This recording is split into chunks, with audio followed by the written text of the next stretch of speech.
Buen día. Muy bien, gracias. ¿Pueden ver ya en la pantalla el tema de la clase? Sí, doctora, buenos días. Buen día. Muy bien, entonces ahora vamos a continuar con la clase teórica. La anterior semana habíamos visto el tema de alteraciones. ¿Qué fenómenos naturales alteraban ya sea la materia prima como tal o la especialidad farmacéutica? Y habíamos visto que en las alteraciones teníamos tres grupos de agentes de alteración. Los agentes físicos, que estaban representados por todas las manifestaciones de energía que hay en el universo, los agentes químicos, representados por los diferentes compuestos químicos presentes en el medio ambiente, como el oxígeno, el ozono, el dióxido de carbono, en su mayor parte, y los agentes biológicos. Y como su nombre nos dice, agentes biológicos, estaban representados por microorganismos, que podían ser bacterias, hongos, levaduras, que de una u otra manera alteraban, producían degradación, sobre todo en fórmulas nutritivas. ¿Cómo qué? Como las fórmulas para bebé, los suplementos alimenticios, los cuales no habían sido herméticamente sellados y daba lugar al desarrollo ya sea de bacterias, de hongos, de levaduras que producían diversos fenómenos como la putrefacción, el enmohecimiento y todos con desprendimiento de nuevos compuestos y formación además de un olor característico, en muchos casos desagradable. Ahora, todos estos agentes naturales de alteración, naturales porque están en la naturaleza, no interviene la mano del hombre, es la naturaleza la que va a producir esta degradación. Y hemos dicho que estos procesos naturales son procesos espontáneos y al ser espontáneos, en muchos casos, en la mayor parte de los casos, son lentos y los estudios, la observación, el seguimiento que se haga a esta materia prima, a estos productos terminados, nos va a permitir detectar algún estado transitorio de alteración que va a producir ya sea un equilibrio o produzca una alteración definitiva. Desde luego, aquella materia prima, aquel principio activo o aquella forma farmacéutica que tenga principios activos de reacción instantánea, es decir, que se degrada inmediatamente por acción, ya sea de la humedad, por acción de la luz, por acción de cualquier forma de energía, escapa esto y va a generar fenómenos degradativos. Entonces, así como existen agentes de alteración, cada uno de estos agentes de alteración genera degradación. Y a esta degradación se conoce con el nombre de fenómenos degradativos. Ahora, hemos hablado de agentes físicos de alteración. Los agentes físicos de alteración, ¿de qué manera van a afectar al medicamento?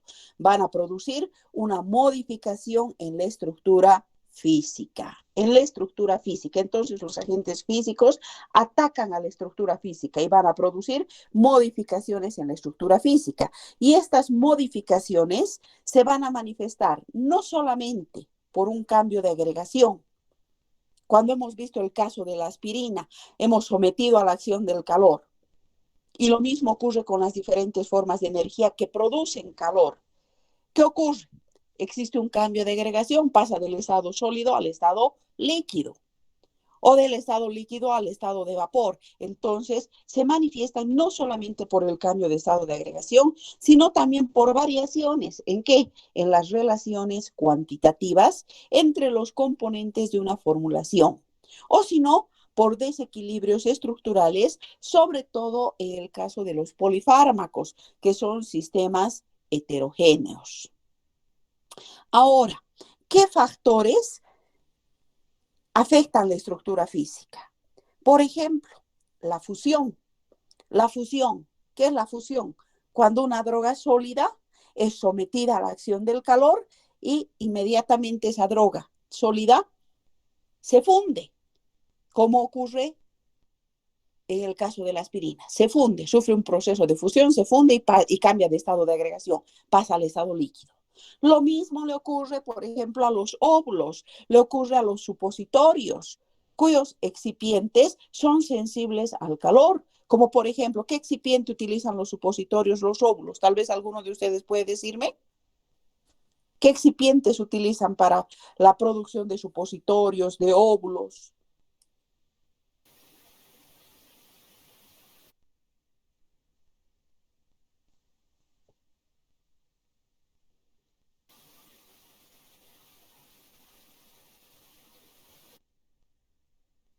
Se utiliza, por ejemplo, la manteca de cacao.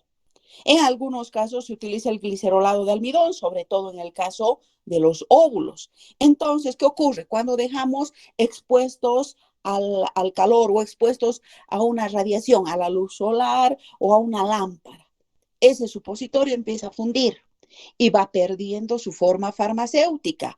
Los supositorios, los óvulos tienen una forma final en su presentación. Cuando es sometido a la acción del calor, funde. Ese excipiente se va derritiendo y va perdiendo su forma farmacéutica. Y no solamente la forma farmacéutica, sino que al perder la forma farmacéutica, ese principio activo sufre un proceso de degradación. Lo mismo entonces ocurre en el caso de las pomadas. En el caso de las pomadas que tienen como excipiente por lo general la vaselina sólida o la lanolina. Si sometemos a la acción del calor, empieza igual a su fluidificación, empieza a fluidificarse. Y al fluidificarse varían las propiedades reológicas de este producto. Y al variar esas propiedades empieza un proceso de degradación. En muchos casos, en las pomadas, ¿qué ocurre? Entre el oxígeno del medio ambiente y ocurre un proceso de enranciamiento, se vuelve rancio con un olor característico. Otro fenómeno que pertenece a la modificación, que produce modificación de la estructura física, es la evaporación, que sobre todo se da en formas farmacéuticas líquidas, sobre todo cuando el cierre no es perfecto. Y no solamente cuando es sometido a altas temperaturas, cuando está durante un tiempo largo a temperatura ambiente, ocurre este fenómeno de evaporación. Y eso se da cuando el cierre no es perfecto. Entonces, hay formas farmacéuticas, hay principios activos líquidos que tienen un bajo punto de ebullición. Entonces, cuando tienen el punto bajo de ebullición, son muy volátiles inclusive a temperatura ambiente. Otro fenómeno que afecta a la estructura física es la concentración. La concentración se concentra. Por lo general, este fenómeno de concentración también se da en principios activos o en formas farmacéuticas líquidas. Entonces, ¿qué ocurre en la concentración? Empieza a evaporar y llega a un punto de saturación, donde se produce y hace una precipitación o una cristalización de los solutos. Y esto ocurre con frecuencia en el caso de los jarabes. ¿Por qué en el caso de los jarabes? Porque en los jarabes, sabemos, tiene como base una elevada concentración de azúcar. Una elevada concentración de azúcar. Entonces, como la concentración de azúcar es elevada, está próxima al punto de saturación. Evapora un poco líquido, inmediatamente se produce una cristalización. Y cuando el cierre no es hermético, esta cristalización se la puede observar inclusive alrededor de la tapa. Empieza, tal es la saturación que se produce, se concentra y empieza a formar cristales. Y esos cristales no los forma solamente dentro del frasco. Cuando el cierre es poco hermético o cuando la presión aumenta por la variación del pH, empieza a fermentar, ¿qué ocurre? Esos cristales salen y se forman los cristales alrededor de la tapa. Otro fenómeno, la dilución. La dilución. ¿Cuándo se da la dilución? De la misma manera, cuando el cierre no es hermético, ¿qué ocurre? En la dilución, el principio activo o algún componente de la formulación empieza a absorber humedad de la atmósfera, del medio ambiente, absorbe humedad Y al absorber humedad se va produciendo la dilución de la forma farmacéutica, y esta dilución, como es humedad, como es vapor de agua, va a producir inmediatamente un fenómeno de degradación. Está produciendo una alteración, una modificación en la estructura física. En la estructura física. Otro fenómeno muy relacionado a la dilución, la delicuescencia. La delicuescencia, llamada también licuación. Licuación. ¿Por qué? Porque aquí, ya sea la materia prima o la forma farmacéutica, va absorbiendo con facilidad el aire, el agua de la atmósfera, del medio ambiente.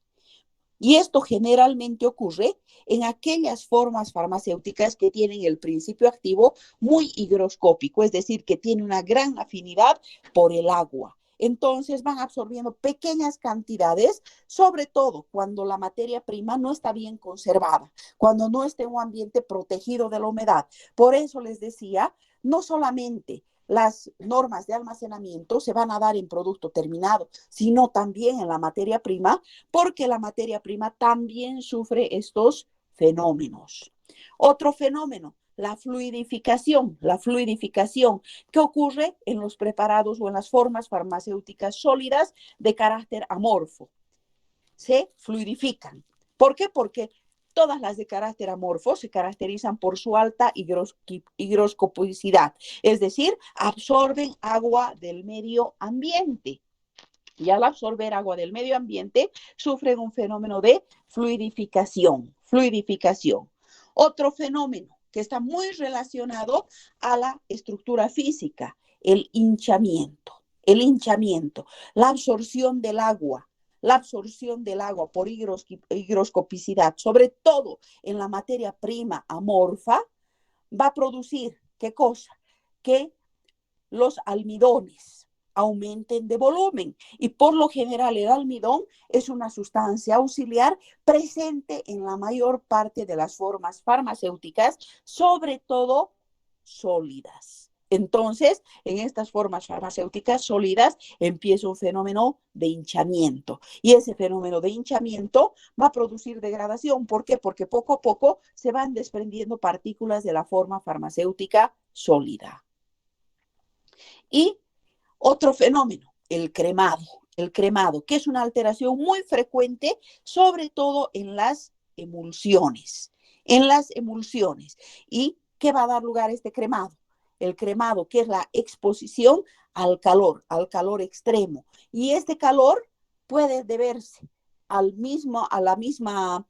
mismas radiaciones de la luz solar o a las diferentes fuentes de energía. Les decía, en las farmacias muchas veces tenemos tubos fluorescentes que están irradiando directamente a las diferentes presentaciones, a las diferentes formulaciones. ¿Y qué van haciendo? Van calentando nuestra forma farmacéutica, van calentando los principios activos, las sustancias auxiliares. Y sobre todo cuando se trata de emulsiones, ese fenómeno recibe el nombre de cremado. ¿Por qué? Porque se produce una diferencia en la concentración de los glóbulos de la fase interna de la emulsión, dando lugar a que estas dos capas de la emulsión se separen. Y al separarse, ¿qué va a ocurrir? Al separarse, va a producir una degradación de los componentes de la formulación, de los diferentes componentes de la formulación. Eso es lo que produce. Ahora, también existen otras técnicas, existen varias técnicas: el cementado, la fractura, la pulverización, el aplastamiento, el cuarteado. Son fenómenos que afectan a la estructura física. Así como hay fenómenos que afectan a la estructura física, cuando los agentes de alteración producen un daño a nivel de la estructura química, estos se manifiestan como modificaciones en la estructura química. ¿Y qué son estas modificaciones en la estructura química? Son aquellas que suponen cambios a nivel de la estructura molecular de las formulaciones medicamentosas, dando lugar a consecuencias farmacoterapéuticas bastante peligrosas. Entonces, este cambio en la estructura molecular de la formulación va a generar cambios o consecuencias farmacoterapéuticas. Y las modificaciones a nivel de la estructura química se manifiestan por fenómenos de oxidación, fenómenos de reducción. Cuando hablamos de fenómenos de oxidación, hablamos de procesos que se desarrollan a expensas del oxígeno atmosférico. Y estos fenómenos que se desarrollan a expensas del oxígeno atmosférico se conocen con el nombre de autooxidaciones. Y entre estos fenómenos de oxidación tenemos la rancidez, los diferentes tipos de rancidez. Ustedes han visto qué es la rancidez. La rancidez es un proceso oxidativo que van a sufrir ¿quiénes? Las grasas y aceites fijos, ya sea de origen animal u origen vegetal. Mediante este proceso de rancidez, ¿qué va a ocurrir? Van a adquirir un olor característico bastante desagradable. Y en las formulaciones semisólidas, ¿qué va a ocurrir? Va a dar lugar este fenómeno de rancidez a que los productos aumenten su acidez. Y al aumentar su acidez se produce ese fenómeno degradativo. Ahora les decía, la rancidez puede ser de diferentes tipos. Tenemos nosotros una rancidez peroxídica. ¿Cuándo se llama peroxídica? Cuando intervienen los radicales libres en la transformación de los ácidos grasos no saturados. Esa es una rancidez peroxídica. Intervienen radicales libres. Tenemos otro tipo de rancidez, que es la rancidez aldehídica o cetónica.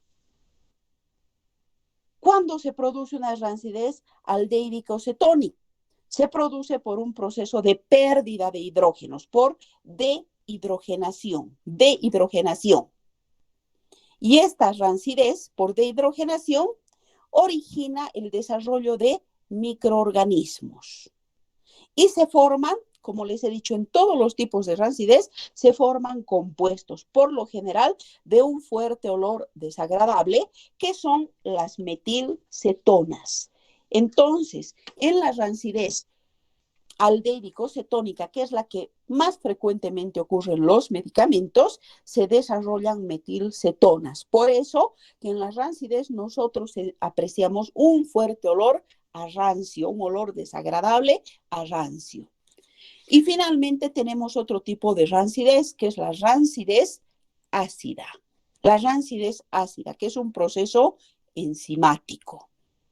Esos son los tipos de rancidez. Ahora, la rancidez, ¿qué consecuencias farmacoterapéuticas, farmacéuticas y farmacológicas trae? Además del olor desagradable, la rancidez también produce causticidad en los excipientes grasos, de pomadas, de ungüentos y de cremas. Y la presencia de radicales libres de elevada potencia en los aceites.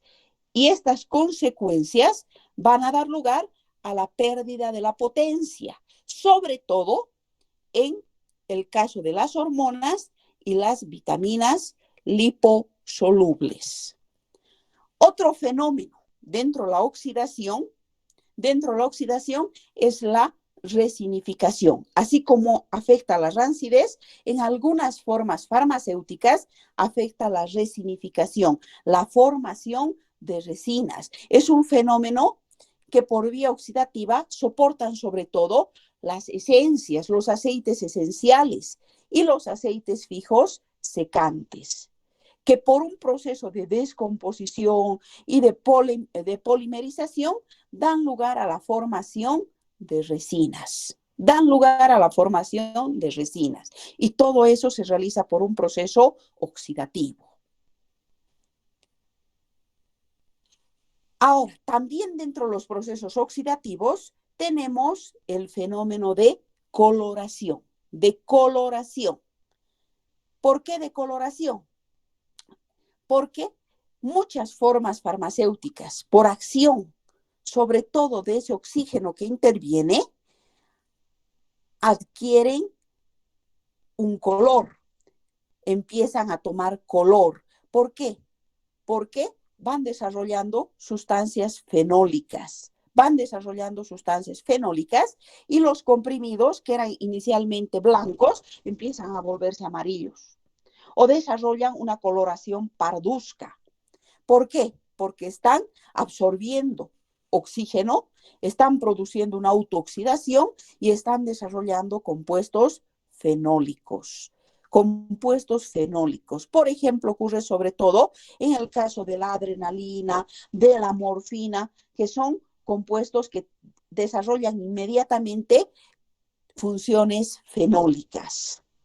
Funciones fenólicas.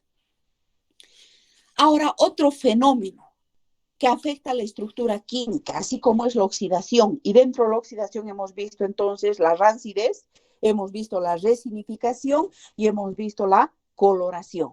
Tenemos otro fenómeno que es la reducción. La reducción. ¿Qué es la reducción? Es un proceso químico desencadenado exclusivamente por la energía radiante. Entonces, la energía radiante produce un fenómeno químico de reducción, de reducción. Y entre los fenómenos de reducción, nosotros tenemos la decoloración. Aquí es la pérdida de color, la decoloración. En la oxidación vimos la coloración, cuando cambia de color, cuando adquiere color. Por ejemplo, les decía, la adrenalina, que tiene un color, toma un color blanquecino o desarrolla un color parduzco. En cambio, en la reducción ocurre el fenómeno inverso, que es la decoloración. La decoloración. Cuando algunas formas farmacéuticas, como los comprimidos, las grajeas, los polvos, los granulados, modifican su aspecto por la formación de leucoderivados. Van perdiendo su color. Normalmente las grajeas tienen color porque como tienen una cubierta de azúcar, a esa cubierta de azúcar ponen un colorante, a diferencia de los comprimidos, que es más complejo. Las grajeas es más fácil la formación del color. Entonces, ¿qué ocurre en las grajeas? En las grajeas empieza a desarrollar un leucoderivado. Un leucoderivado, ¿por qué? Porque empieza ese fenómeno de reducción, empieza en algunos casos a desarrollar microorganismos y esos producen leucoderivados que decoloran. Si el comprimido tenía un color amarillo, ese color amarillo se va decolorando, va perdiendo. Y a medida que ocurre este proceso de degradación, la decoloración es cada vez más intensa. Otro fenómeno dentro de la reducción, aparte de la decoloración, tenemos la turbidez. Tenemos la complejación. ¿Qué es la complejación? La complejación es la formación de complejos. La complejación es un proceso químico que ocurre en mezclas complejas. ¿Y qué son las mezclas complejas? Son los polifármacos, aquellos que tienen varias moléculas, tienen varios principios activos, diferentes sustancias auxiliares, las cuales al entrar en contacto se unen normalmente por moléculas débiles como las uniones de hidrógeno. Y en estas moléculas complejas, ocurre procesos de complejación, ya sea por precipitación o por floculación, cuando cambia la viscosidad. Y en estos procesos de complejación se forman complejos. Al formarse complejos, estos complejos impiden la absorción de ese principio activo presente en la formulación. Esa es la complejación. Otro fenómeno es la precipitación. La precipitación de algún producto insoluble, producto de la reacción de degradación. O la turbidez. ¿Qué es la turbidez? La turbidez es un proceso químico en el cual las soluciones, se da sobre todo en soluciones, las soluciones forman un producto insoluble coloidal y el líquido se vuelve opalescente, se vuelve turbio. Por eso que en la oficina de farmacia, también los farmacéuticos realizamos el control de calidad, haciendo un seguimiento a nuestras diferentes formulaciones que están en nuestro stock de farmacia. Vamos viendo si se trata de una solución, si esa solución es transparente o tiene algún tipo de precipitación o se ha vuelto opalescente o hay presencia de turbidez. Entonces, en las formas farmacéuticas sólidas vamos viendo si hay un fenómeno de coloración por oxidación o hay un fenómeno de decoloración por reducción, si ha perdido color o más bien han tomado color, o vamos viendo si ha habido la formación de precipitados o de cristales, porque la cristalización también es un fenómeno por reducción. La cristalización, la formación de cristales, Y eso ocurre, hemos visto, por ejemplo, en el caso del ácido acetil salicílico, de la aspirina, cuando sufre ese proceso de degradación por acción de la humedad. La humedad es un fenómeno natural. Por acción de la humedad, ese ácido acetil salicílico llega a degradarse, libera sus dos componentes, hemos dicho ácido acético, ácido salicílico. Ese ácido acético, por acción del calor, puede evaporar. Y el ácido salicílico, ¿qué va a hacer? Va a empezar un fenómeno de cristalización. Y finalmente, existen también fenómenos varios. Fenómenos varios son los que dependen de la estructura química particular de un determinado medicamento. Están en función entonces a una estructura particular de un medicamento, que además de intervenir la oxidación, de intervenir la reducción, la hidrólisis, también intervienen otro tipo de fenómenos, como por ejemplo en fenómenos varios, podemos hablar de la eflorescencia. ¿Qué es eflorescencia? La eflorescencia es un proceso químico que va destruyendo la construcción de una red, sobre todo en las moléculas que tienen formas hidratadas. Otro fenómeno vario que afecta la racemización. La racemización es un fenómeno muy importante que se da en drogas ópticamente activas. ¿Cuáles son las drogas ópticamente activas? Son los isómeros levógiros y destrógiros. Existen formas levógiras, existen formas que están activas en su forma destrógira. Entonces, en este tipo de formas ópticamente activas ocurre un fenómeno de racemización, en la que los isómeros opuestos poseen diferentes potencias terapéuticas. Entonces, muchas veces la adrenalina es activa en su forma destrógira, pero por un fenómeno de racemización inmediatamente se convierte a su forma levógira, donde pierde su actividad. Entonces, este fenómeno de racemización solamente se produce en drogas ópticamente activas. Otro fenómeno vario es la digestión enzimática. ¿Qué es la digestión enzimática? Aquella en la que intervienen enzimas.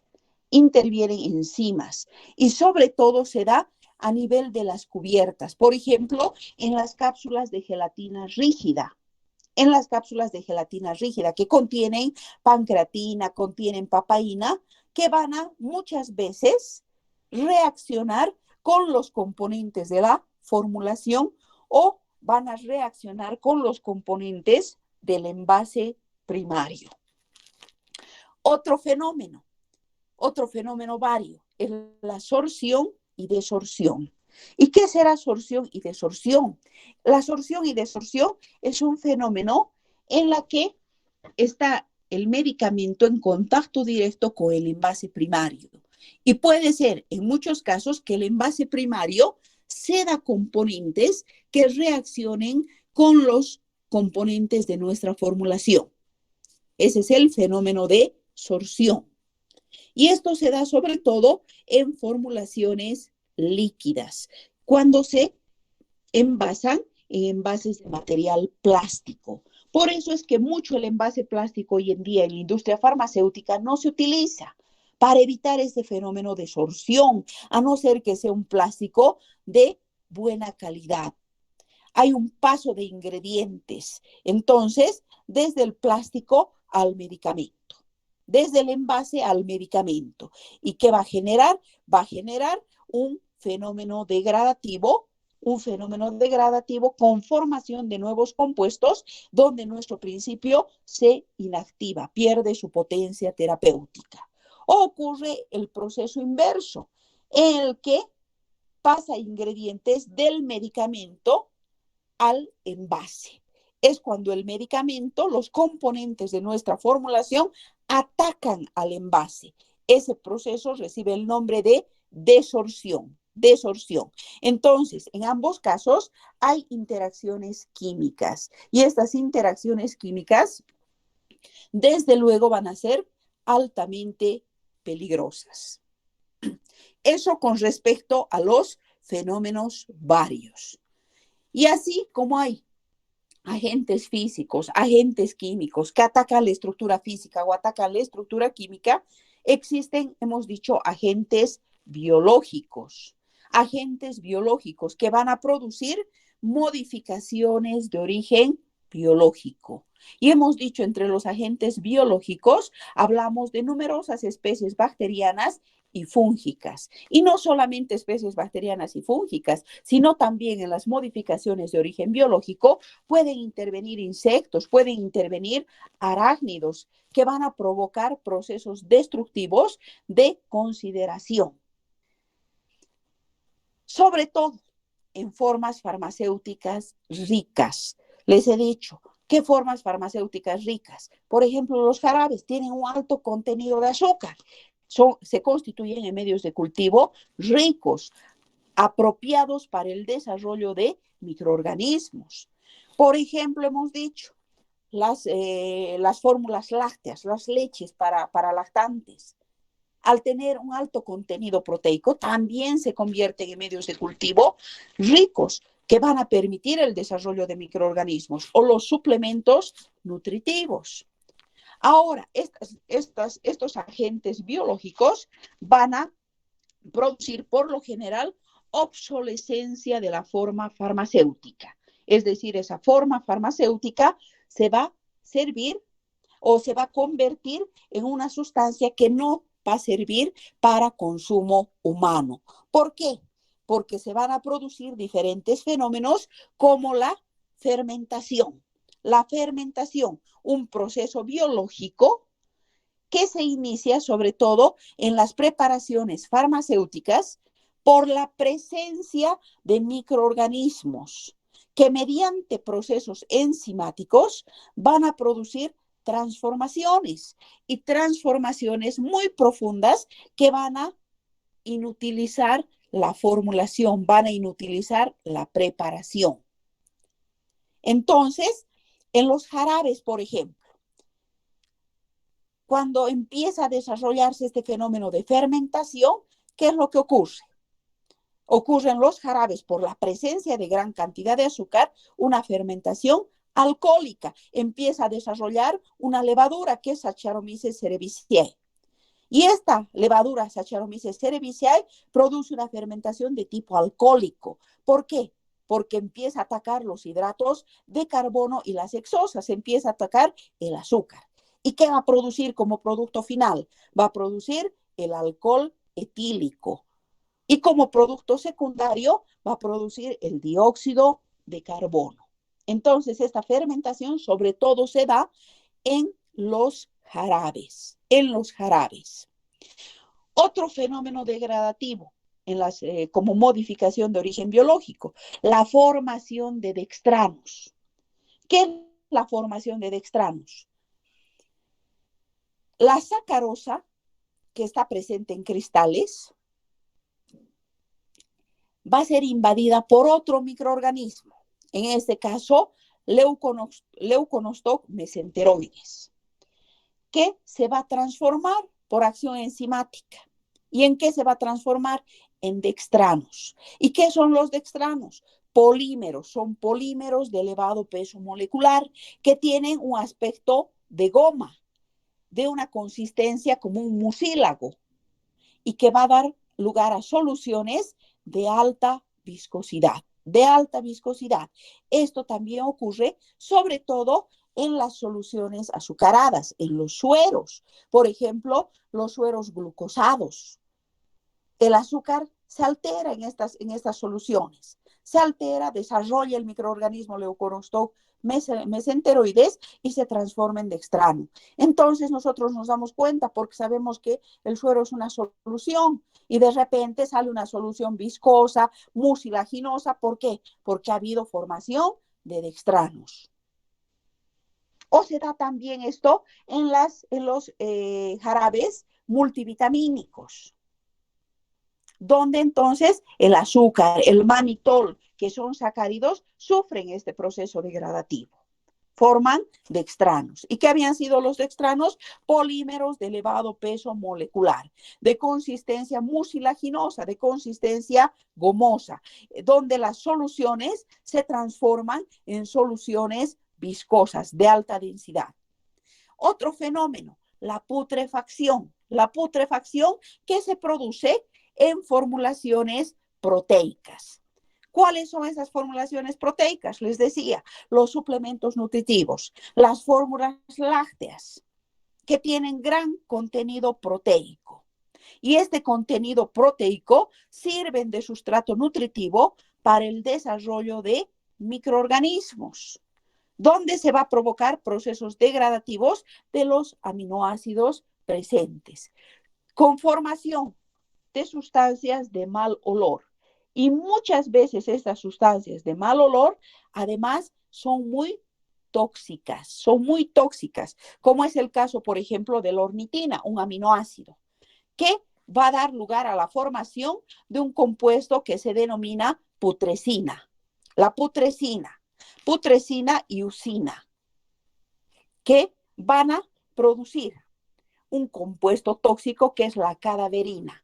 Y ese compuesto tóxico en muchos casos ha generado la muerte. Y eso está reportado en la Federación Farmacéutica Internacional. La cadaverina es un producto muy tóxico que desencadena la muerte. Si ustedes le dan una fórmula láctea putrefacta a un lactante, a un recién nacido, y ha desarrollado esta cadaverina, con seguridad que este lactante va a sufrir un proceso de intoxicación que puede conducirle a la muerte. Entonces, todos los medicamentos, todas las formulaciones proteicas pueden generar este fenómeno de putrefacción. Por eso es muy importante que en el control de calidad se realice un control estricto de la esterilización, porque estos fenómenos de putrefacción se dan por esterilización incorrecta o incompleta del producto, dando lugar al desarrollo de estos microorganismos. Otro fenómeno dentro de las modificaciones de origen biológico es el enmohecimiento, la proliferación de hongos en ciertos medicamentos, y también este fenómeno se da en materiales de curación. Sobre todo, el enmohecimiento se produce en aquellos departamentos de clima cálido y húmedo, porque ustedes saben que la humedad y la temperatura hace que rápidamente desarrollen hongos, sobre todo en soluciones parenterales con un cierre inadecuado, con un cierre deficiente, o en envases de vidrio o de plástico donde no son de buena calidad y empiezan a penetrar esporas. Y esas esporas van desarrollando colonias que son filamentosas, algodonosas y muchas veces de diversos colores. Ahora, estos desarrollos fúngicos no solamente se desarrollan en estas soluciones líquidas, en estas soluciones parenterales. También podemos observar desarrollos fúngicos en formas farmacéuticas sólidas, en el caso de los comprimidos, en el caso de las grajeas, en el caso de las perlas. Hay desarrollo fúngico, donde, sobre todo, aquellas que tienen grandes cantidades de azúcar como las grajeas, almidones como las los comprimidos o gomas como las perlas van a dar lugar a desarrollos fúngicos con formaciones superficiales donde aparecen colonias de color parduzco. Colonias de color parduzco. Por eso es que cuando uno está en una farmacia para dispensar, debe observar el producto. No es solamente ver la fecha de expiración y el envase primario. Uno tiene que sacar la forma farmacéutica y observar que no tenga estos microorganismos, que podemos darnos cuenta a simple vista. ¿Por qué? Porque hay cambio de color, hay cambio en el aspecto, hay cambio en su calidad, hay formación en los jarabes, formación de cristales, hay fermentación. Entonces nosotros debemos revisar dentro de la oficina de farmacia, no solamente en la industria farmacéutica, en la oficina de farmacia, porque no todos ustedes van a estar en una industria, probablemente muchos van a tener farmacia o van a trabajar en una farmacia. Entonces hay que tener estos cuidados porque son fenómenos naturales los que están desencadenando modificaciones en la estructura física, en la estructura química y modificaciones de origen biológico. Y todas estas modificaciones físicas, químicas o de origen biológico van a afectar la estabilidad. A un principio les decía, las alteraciones están íntimamente ligadas a la estabilidad. Y a partir de esto, a partir de las alteraciones que se han observado en las formulaciones medicamentosas, ha surgido el concepto de estabilidad y de su opuesto, la inestabilidad. Y les decía, para el farmacéutico, en tecnología farmacéutica, la preocupación es la estabilidad, que es la formulación sea estable.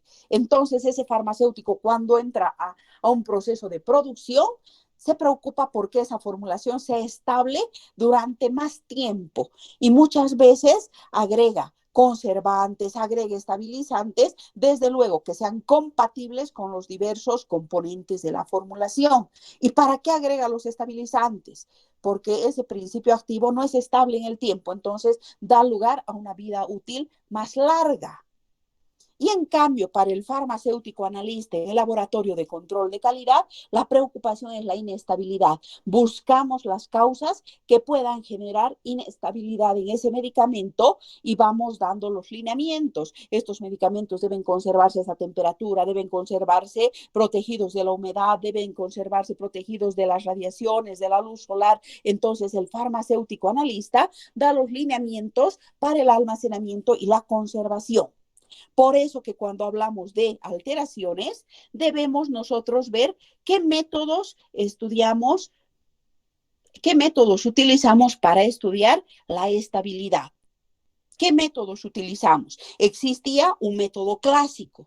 Hoy en día tenemos un método acelerado.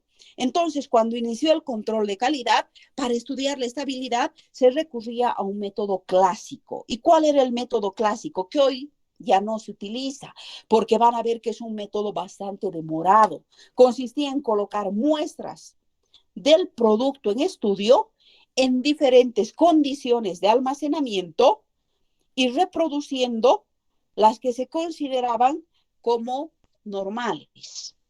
Entonces, se colocaba las muestras del medicamento en diferentes condiciones de almacenamiento, pero condiciones normales. Se dejaba con iluminación natural, se dejaba en la oscuridad, se dejaba a temperatura ambiente, se dejaba en una heladera una temperatura de más o menos 4 grados centígrados, en congelador a 0 grados centígrados, se dejaba en un envase total o parcialmente lleno, se dejaba en envases de vidrio, se dejaba en envases de plástico, se dejaba los inyectables con aire, inyectables al vacío, utilizando antioxidantes o conservadores. Y se dejaba que el tiempo haga su efecto. Entonces, se dejaba un medicamento con iluminación natural. Al mes se tomaba una muestra y se hacía un control de calidad para ver si ha habido degradación. A los 3 meses se tomaba otra muestra y se hacía el control de calidad. A los 6 meses se tomaba la muestra. Y hasta el momento en el que empezaba la degradación. En muchos casos esto duraba 4, 5 años. En muchos casos 2 años. Entonces era un método bastante lento para darle una vida útil al medicamento. Si bien este método proporciona resultados confiables, porque se está sometiendo el producto a situaciones reales, a situaciones normales de almacenamiento, pero su desventaja radica en la duración de las pruebas. Entonces, como duraba mucho tiempo, y además esto implicaba un gasto económico a la industria farmacéutica, porque el número de muestras debía ser un número de muestras bastante considerable para hacer el ensayo, porque no se sabía si la degradación iba a comenzar al año, iba a comenzar a los 6 meses o iba a comenzar a los 3 años. Entonces, se hicieron pruebas con un método acelerado. Y hoy en día la industria farmacéutica utiliza este método acelerado que permite realizar los estudios de estabilidad con mayor rapidez. ¿Por qué? Porque se está sometiendo las muestras medicamentosas a condiciones extremas, a condiciones extremas.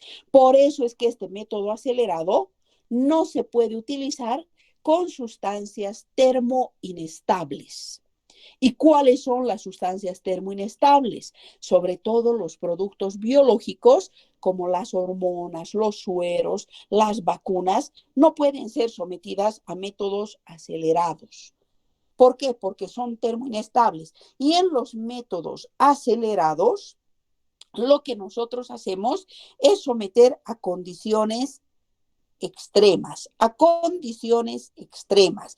Es decir, vamos a someter a temperaturas altas. Si sabemos que un principio activo por la literatura es estable hasta los 20 grados centígrados, someteremos ese medicamento a partir de los 20 grados centígrados a temperaturas 20, 25, 30 grados centígrados, 40 grados centígrados en estufas especiales. Y como estamos sometiendo a temperaturas extremas en estufas especiales, nosotros los resultados tenemos en 24, en 48, en 72 horas. Vamos tomando muestras a las 24, a las 48, a las 72 horas y tenemos ya a qué temperatura se ha producido la degradación. Y de la misma manera hacemos aplicamos este método acelerado en las diferentes formulaciones y además sometiendo a diferentes agentes de alteración, no solamente la temperatura. Procedemos de igual manera con la iluminación natural, procedemos de igual manera con la humedad. Entonces, se somete a condiciones extremas para determinar la vida útil del medicamento. Ahora, ¿qué métodos nos permiten estudiar la estabilidad? Hemos dicho nosotros, uno de los métodos es el orden de reacción. Otro método, el tipo de reacción. Y por otro lado, las moléculas de la reacción. ¿Qué moléculas participan en la reacción? Eso vamos a ir viendo más adelante.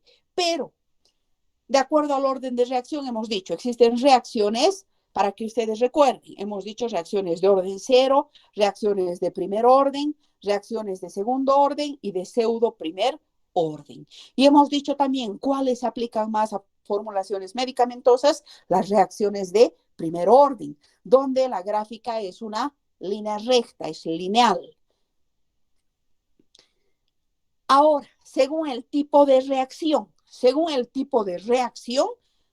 tenemos por el mecanismo de la reacción, puede ser por ruptura homolítica o por ruptura heterolítica. Cuando la ruptura se produce en un solo lugar, homolítica. Cuando la ruptura, la degradación se produce en diferentes partes de la estructura, heterolítica. Por el estado final de la reacción. Por el estado final hay reacciones que son reversibles. Hay reacciones que son irreversibles. ¿Cuándo son reversibles? Sobre todo cuando interviene el oxígeno. Interviene el oxígeno, ocurre un proceso, ocurre una degradación. A ese producto degradado interviene nuevamente el oxígeno. Puede revertirse, en algunos casos se revierte, en otros es completamente irreversible. La reacción es irreversible. Ha formado un producto y por más que intervenga el agente de oxidación, el producto se mantiene irreversible. O también, de acuerdo al tipo por el medio de la reacción. si se realiza en fase homogénea o se realiza en fase heterogénea. Y por el agente atacante, ¿qué agente va a intervenir? Va a intervenir el agua, será una hidrólisis. Si interviene el oxígeno, será una oxidación. O se interviene la energía, las diferentes formas de energía radiante, energía mecánica, energía cuántica, será un fenómeno de reducción. Ahora, ¿cómo prevenimos o reducimos las alteraciones? ¿Cómo prevenimos? Contra la energía radiante, debemos nosotros utilizar envases de vidrio color ámbar o caramelo. Por eso es que las formas farmacéuticas, cuando ustedes ven un envase de vidrio ámbar o de color caramelo, es porque tiene una finalidad, está previniendo la acción de la energía radiante, porque las paredes de color ámbar o caramelo actúan como filtros, absorbiendo la mayor parte de las radiaciones peligrosas. Sin embargo, todos sabemos que aunque sea el mejor vidrio, siempre va a dejar pasar un 5% de radiaciones. De radiación siempre va a dejar pasar un 5% mínimamente de radiaciones, que es suficiente para producir una fotoactivación. Una fotoactivación. Por eso es muy importante que estos medicamentos que vienen en vidrios de color ámbar sean protegidos de la energía radiante, porque desde ya el color ámbar nos está indicando alerta. ¿Es sensible o es fotosensible? Puede fotoactivarse por acción de la energía radiante. Entonces, no solamente es el envase, sino que como farmacéuticos debemos protegerlos de la energía radiante. Antiguamente, en los principios activos muy fotoactivos, muy fotosensibles, se utilizaban envases metálicos de latón, de aluminio, de plomo estañado. Sin embargo, se vio que tenía más desventajas. ¿Por qué? Porque ocurría el proceso de sorción y desorción. Empezaba a ceder componentes el envase o los principios activos de la formulación reaccionaban, agredían al envase. Ahora, contra la energía gravitacional. ¿Qué se hace contra la energía gravitacional? Se debe agregar a la formulación tensoactivos. Tensoactivos. Se utilizan tensoactivos para dar mayor estabilidad. Ahora, contra la energía interfacial, igual que contra la energía gravitacional, se utilizan tensoactivos. Se utilizan tensoactivos que pueden ser catiónicos o pueden ser aniónicos, de manera de obtener una máxima estabilidad del sistema por disminución de la tensión superficial. Eso es lo que hacen los tensoactivos, disminuyen la tensión superficial. Sobre todo, esto ocurre en el caso de las suspensiones y las emulsiones. ¿Por qué? Porque las suspensiones y las emulsiones tienen dos fases, tienen un sistema heterogéneo. Entonces, al tener un sistema heterogéneo, rápidamente la energía interfacial que ocurre entre las dos fases o la energía gravitacional que se da entre las dos fases tiende a separar. Y si no se pone a las emulsiones, a las suspensiones tensoactivos, catiónicos o aniónicos para que disminuyan esa tensión superficial, nosotros podemos tener un fenómeno de alteración que vaya a destruir la forma farmacéutica. Ahora, contra las fuerzas mecánicas. En algunas formas farmacéuticas sólidas, sobre todo en aquellas que vienen en frasco, ya sea en envase hospitalario o en frasco, se utiliza para evitar la rotura, la fragmentación o la abrasión por choques, golpes, se utilizan dispositivos que inmovilizan las unidades dentro del envase.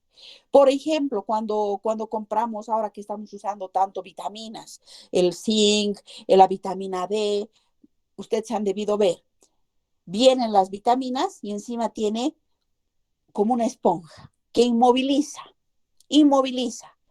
¿Para qué? Para evitar choques, para evitar golpes. Cuando uno manipula, se golpean entre formas farmacéuticas o con el envase primario.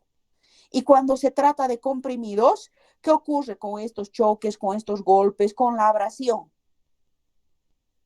Ocurre que van perdiendo puede ocurrir rupturas. En los comprimidos se van rompiendo las esquinas. Entonces, para evitar eso, contra esa fuerza mecánica se utiliza un dispositivo que inmoviliza los comprimidos o las formas farmacéuticas sólidas dentro del envase. En algunos casos, en el fondo del envase va una capa de esponja o de plástico o de caucho que amortigua el movimiento. Eso es contra las fuerzas mecánicas. Contra la oxidación. Para evitar la oxidación, la presencia del oxígeno, la presencia del ozono, del vapor de agua, ¿qué vamos a utilizar? En algunos casos utilizaremos antioxidantes, que es el recurso más utilizado, es el más ampliamente empleado, no solamente en los inyectables, sino en la mayor parte de los medicamentos de fácil oxidación. Se utilizan antioxidantes. ¿Qué antioxidantes han utilizado ustedes en tecnología farmacéutica para los medicamentos? ¿Alguien puede decirme algún antioxidante?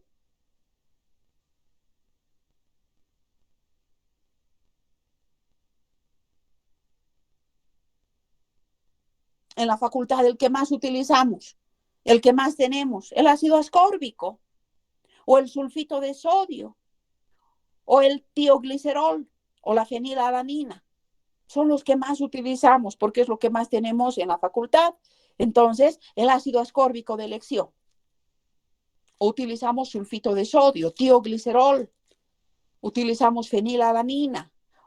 La hidroquinona también es un buen antioxidante, o el propilenglicol. Son antioxidantes muy utilizados.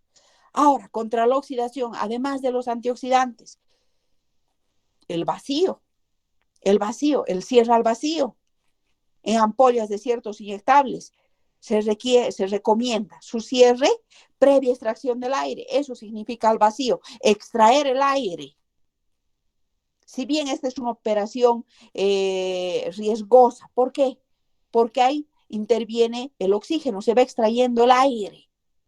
Entonces puede iniciar una oxidación la presencia de oxígeno. Por eso es que hay que tener mucho cuidado con el cierre al vacío. Por lo general, cuando deseamos cerrar un envase, se utiliza la atmósfera inerte. La atmósfera inerte. ¿Qué es la atmósfera inerte? Cuando se sustituye el aire por un gas inerte como el nitrógeno.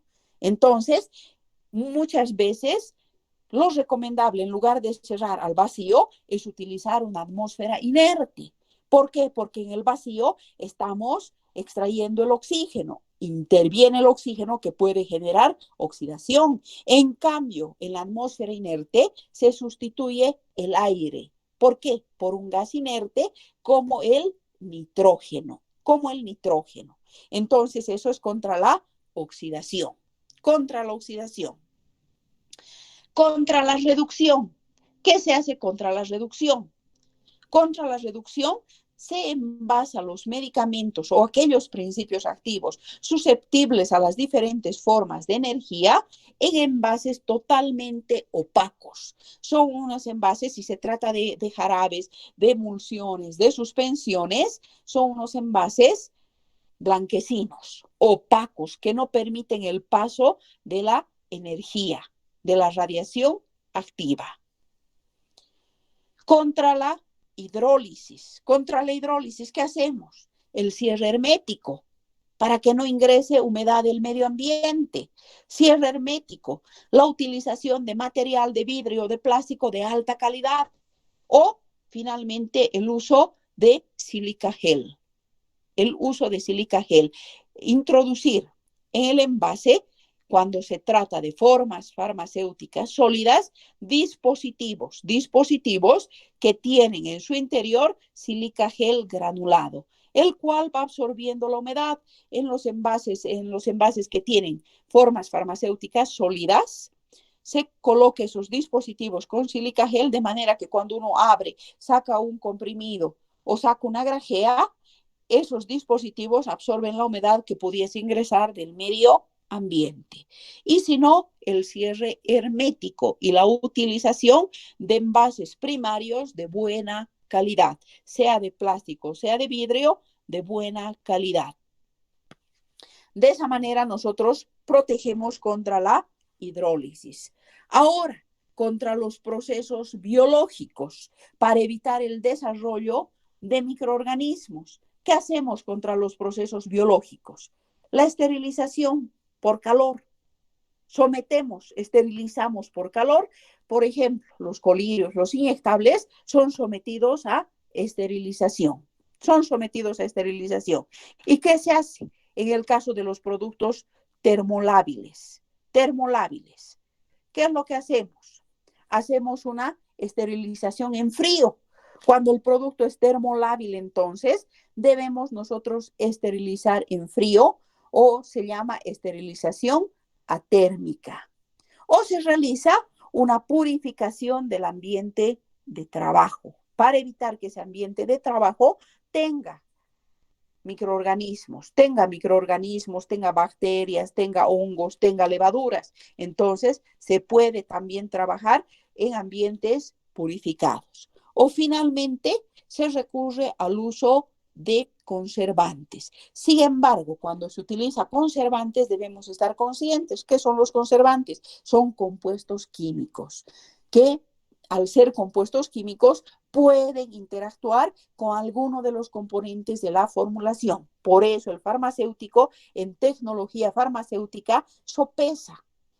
¿Qué es más beneficioso? ¿Utilizar un conservante, trabajar en un ambiente de aire purificado, utilizar la esterilización y viendo el tipo de producto va a ver si va a utilizar una esterilización por calor o va a utilizar una esterilización atérmica? ¿Qué es atérmica? Una esterilización en frío.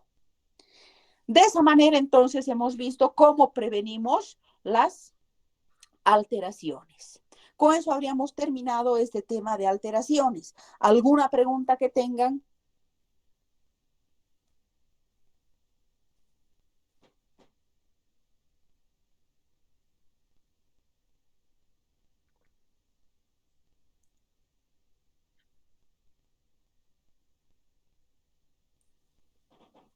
¿Todo está claro? Sí, doctora. Ya. Entonces, si todo está claro, vamos a quedar ahí.